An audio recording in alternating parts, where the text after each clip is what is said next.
everyone. Today we'll be discussing something very important, especially on chapter 4, how a chapter 4 should be presented.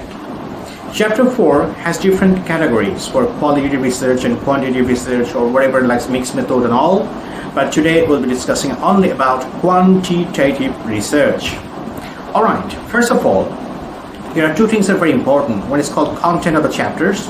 Today we are not going to discuss about the content of the chapters, but the presentation of this chapter, especially the output presentation, which is found from any software like SPSS, AMOS, eViews, PLS, or whatever software that we use for our research.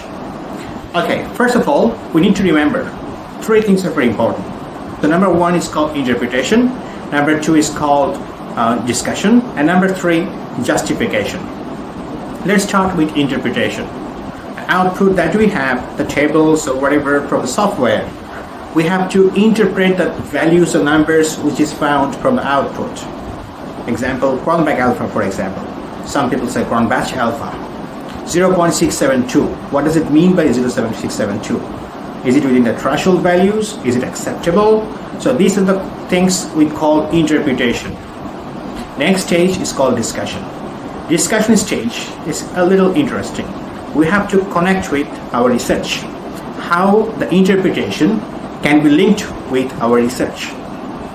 And finally, called justification. Justification can be two types.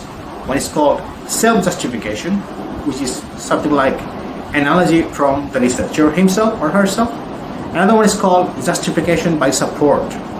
Justification by support is basically from other researchers or the past researchers, so we call it precedent, to provide the justification why so or why it's like that.